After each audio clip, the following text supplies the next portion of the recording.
All right, now the first time we did this, my hair was fucked up the whole time, and neither one of y'all told me about it. So I hope we're better friends now. You just don't say a word. Is that recorded? Did you record that? We should leave that part in. I was just like, you look beautiful, Krystal. I watched it afterwards, and I was like, what the fuck? Mine was fucked up too. You know, but okay. Number one, it's different. Number two, I had like this piece was like protruding. I've been bald, like shaved head for like 13 years now or something like that. So I don't even think about it. Like your hair's fucked up. I'm like, who cares? Yeah, you know, I get it. Though. I get it. Yeah, sorry. It was a real betrayal, but it's okay. We're moving sorry. forward. We're moving. Well, it's really on him because you and I were just getting to know each other then, Right. so it was really his fault. No.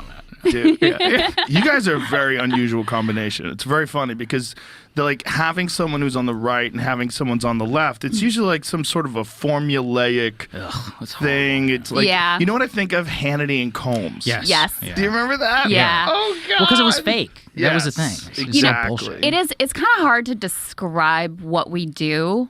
Because if you say, like, you know, we're on the right and we're on the left, it does sound like this sort of thing country. that, like, or like bit rock and roll. Remember right? that? Yes, or like that terrible CNN show Crossfire is the other thing. Who was on that one? Well, the original one was Tucker, Paul Bagala. Tucker. Fuck, there were two. And then they others. did the reboot of it, which was Was rough. Tucker was on the right and Yes, back, and even back Bagala was then. on the left. Yeah, And Tucker used to have bow tie on. that was when he had the bow tie. and bow tie. he's Bow tie. never lived down that. Like people still in their head, I feel like that's the picture they get of He hasn't Tucker, even worn a even bow though he tie in hasn't worn 15 it. years.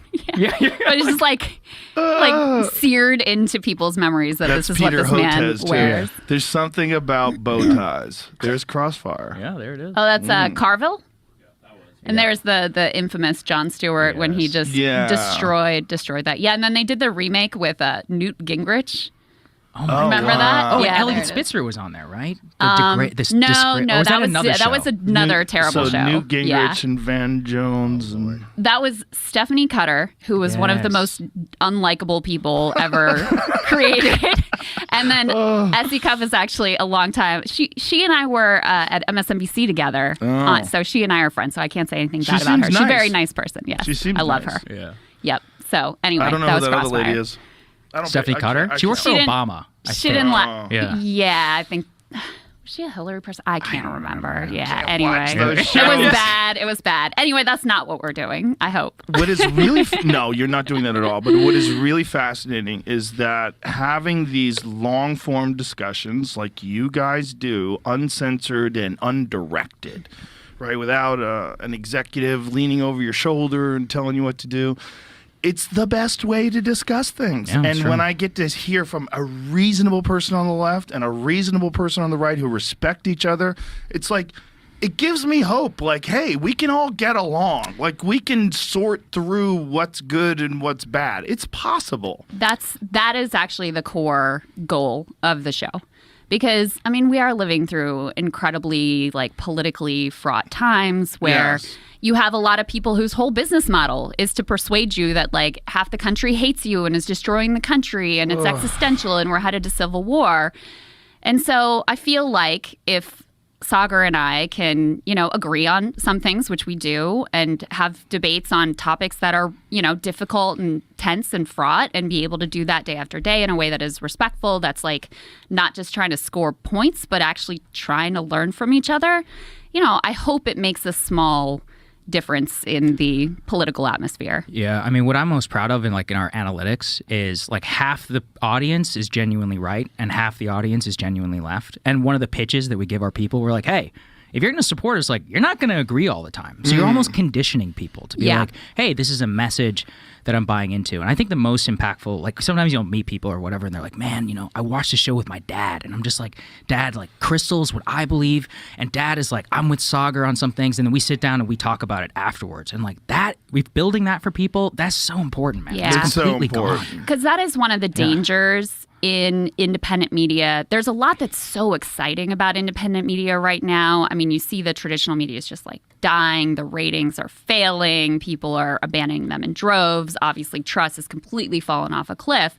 But there are some pitfalls in independent media too. And one of them is that you develop an audience that is one ideology that just wants to hear one thing and is there to hear what they already think about things.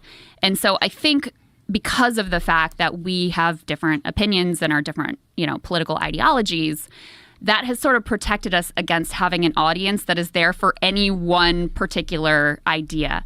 And, we'll see sometimes like people go, oh, you guys said this and that. We disagree with you. And it's like, you know what? If this isn't the thing for you, you owe it to yourself to go somewhere else where you're going to hear every day, I guess, whatever it is that you want to be told from within your bubble. Well, I think you guys have reached a point where I have to give you the speech. And it's like, you got to stop paying attention to the comments. Yeah, it's so true. I've been giving this speech for like 3 years. I've been giving you this speech. I'm telling you, I'm right. I'm right on this. You are 100%. You are right. Kyle actually preaches this to me all the time, too. Yeah. No, Kyle's indoctrinated. Yeah, he's fully bought in. He's fully on board with the philosophy. It's so true, though. It's true. Yeah. It's like you feel like you should engage with your fans and everything like that, but you just got to tell them, look, I love you guys. I'm not reading your shit. I love you. I do this for you. I hope you enjoy it. I'm happy that you enjoy it. I'm not reading your shit. The hardest is whenever it's like people who pay, like help support the show, and they'll be like, I pay $10 a month, and like I pay you to represent me. I'm just like, all right, man. Like then maybe you should cancel because that's actually not what we're here for. Not reading that. Yeah. I'm not engaging. Yeah. I'm not fuck you and you. Yeah. I'm not gonna do that. God, that shit will get in your head too. Yeah. It will, and it 100%. will mess with you in terms of like just your clarity of thought. So 100%. I mean, the trade-off is sometimes people do have good critiques, valid critiques, good ideas, whatever. So 100%. you do, there is a trade-off there. You're missing but some of that. Ultimately, I also buy into the Rogan philosophy of just don't read the shit and you'll be a lot happier. You guys get bigger and bigger, the numbers become more and more untenable. It just becomes ridiculous. Yeah, that's true You too. can't engage. And it's also, we are creatures of community. And when there is any negativity, that negativity gets highlighted so much more so than positivity. And by the way, you don't need positivity. You're good. You guys know you're good. You guys, you know what I'm saying? Like, you're objective. Neither one of you is crazy. You fucking but you're not. You don't have a distorted perception of what you do. You guys do great. You do great work. You try hard. You can't, like, those little negative ones, they will get in your fucking head. Yeah. Because we're creatures of community. And that person that you don't know that lives in fucking Indiana that is on meth and is, like, really mad because, the progressive in her district doesn't represent her views. And she's, like, typing the meanest fucking shit. Like, even though you know that that's nonsense, this is probably a crazy person, that's in your head now.